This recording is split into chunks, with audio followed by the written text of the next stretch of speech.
Assalamualaikum teman-teman. Sebelumnya, perkenalkan nama saya Muhammad Daniel Alatas. Dan saya Hildana Darika.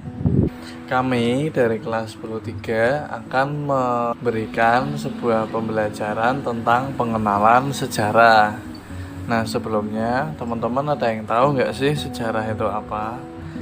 Kalau ada yang belum tahu atau mau tahu, yuk bisa simak video kita kali ini. Pengertian sejarah sering kita kenal sebagai ilmu ataupun rangkaian suatu peristiwa yang telah terjadi di masa lalu. Namun, apa sih sebenarnya pengertian sejarah itu sendiri? Nah, sejarah ini diambil dalam bahasa Arab dari kata syajarah yang berarti pohon. Nah, arti pohon di sini dimaksudkan sebagai pohon keluarga atau silsilah serta usul dari adanya sesuatu dan perkembangan tentang peristiwa yang berkesinambungan. Sedangkan dalam bahasa Inggris dinamakan history yang berasal dari bahasa Yunani dari kata historia yang mengandung makna inquiry, wawancara, serta interogasi ataupun laporan dari seorang saksi mata mengenai hasil-hasil suatu tindakan. Istilah historia masuk ke bahasa-bahasa lain, terutama melalui perantara bahasa Latin. KBBI mendefinisikan sejarah sebagai pengetahuan maupun uraian tentang sebuah peristiwa yang benar-benar terjadi di masa lalu. Para ahli sendiri mendefinisikan sejarah dengan makna yang berbeda-beda nih teman-teman. Dilansir dari modul sejarah peminatan C atau paket C tingkatan 5 karya Aprilianti Wulandari. Berikut ini adalah beberapa pengertian sejarah menurut para ahli. Para ahli yang pertama adalah Thomas Carlyle. Menurut beliau, sejarah itu adalah peristiwa di mana masa lampau atau masa lalu yang mempelajari biografi orang-orang besar atau terkenal sebagai penyelamat pada zamannya. Nah, orang-orang besar tersebut adalah orang-orang yang pernah dicatat sebagai peletak dasar sejarah. Nah, yang kedua ada Ibnu Khaldun. Menurut Ibnu Khaldun sendiri, sejarah adalah catatan umat manusia atau peradaban dunia tentang berbagai macam perubahan yang terjadi pada watak masyarakat atau manusia itu sendiri. Yang ketiga ada Muhammad Yamin. Sejarah menurut Muhammad Yamin adalah suatu ilmu pengetahuan yang disusun atas hasil pendidikan dari beberapa peristiwa yang mampu dibuktikan dengan kenyataan.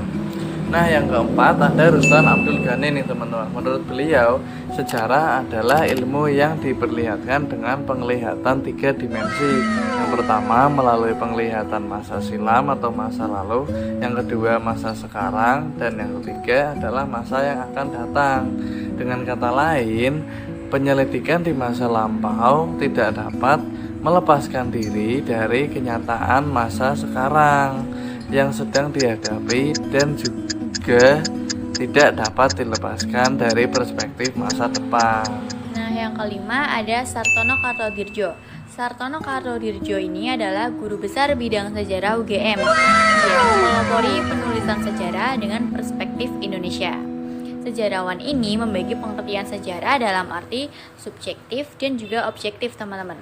Nah, menurut beliau, pengertian sejarah dalam arti subjektif adalah suatu konstruksi atau yang biasa disebut dengan bangunan yang disusun oleh penulis sebagai suatu uraian cerita atau kisah.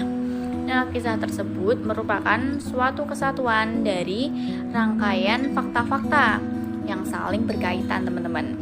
Adapun sejarah dalam arti objektif, menurut Sartono Kartodirjo adalah peristiwa sejarah itu sendiri ataupun proses sejarah dalam aktualitasnya. Nah, dengan demikian, sejarah dalam arti objektif terkandung pengertian bahwa peristiwa sejarah tersebut hanya akan terjadi satu kali sehingga tidak berulang dan tidak dapat diulangi lagi. Nah, yang terakhir ada Kunto Wijoyo. Kunto Wijoyo ini adalah seorang budayawan, sastrawan, dan juga sejarawan. Pengertian sejarah menurut beliau adalah rekonstruksi atau membangun kembali peristiwa masa lalu untuk dikontekstualisasikan ke dalam kehidupan kekinian dan masa yang akan datang. Kunto Wijoyo pun menyebutkan bahwa sejarah menyuguhkan fakta secara diakronis, ideografis, unik, dan juga empiris, Nah, teman-teman. yang terakhir ada Sulaiman Hasan dan Ani Irawati. Dalam modul sejarah Kemendikbud menuliskan bahwasannya dalam perkembangannya konsep sejarah kini mendapatkan suatu pengertian baru. Hal itu terjadi setelah adanya percampuran penulisan kronikel ketat secara kronologis dan narasi-narasi yang tentunya bebas dan dapat dilihat pada abad pertengahan. Dikenalnya biografi yang disebut juga vitae. Tentunya istilah tersebut khususnya pada biografi orang-orang besar menyebabkan Thomas Carlyle pada tahun 1841 menyatakan bahwasannya sejarah sebagai riwayat hidup orang-orang besar atau para pahlawan semata. Tanpa adanya mereka maka tidak akan ada sejarah. Namun, lingkup sejarah tidak hanya untuk individu tertentu atau orang-orang besar saja, teman-teman. Seperti Julius Caesar, Napoleon, Soekarno, dan lain-lain. Sejarah juga di dalamnya membahas kelompok atau masyarakat, yakni semua manusia. Nah, Herodotus sendiri yang merupakan ahli sejarah dunia berkebangsaan Yunani ini sekaligus bapak sejarah dunia atau the father of history menyatakan bahwasannya sejarah juga tidak berkembang ke arah depan dengan tujuan yang pasti garis lingkaran.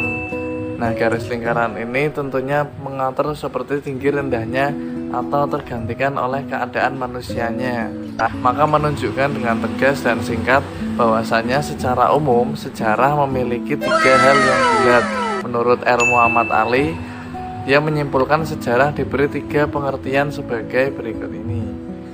Sejarah yaitu ilmu yang menyelidiki perkembangan atau perkembangan mengenai peristiwa dan kejadian di masa lampau atau masa lalu. Yang kedua, sejarah merupakan kejadian dan peristiwa yang berhubungan dengan manusia yang menyangkut perubahan nyata di dalam kehidupan manusia. Dan yang terakhir, sejarah merupakan cerita yang tersusun secara sistematis atau teratur dan rapi. Dengan demikian yang dapat diartikan bahwasanya sejarah merupakan ilmu tentang manusia. Nah, jadi gimana? Teman-teman udah pada paham belum mengenai sejarah? Semoga ilmu yang kalian dapatkan bisa bermanfaat ya. Sekian video pembelajaran dari kami. Kurang lebihnya mohon maaf. Terima kasih. Wassalamualaikum warahmatullahi wabarakatuh.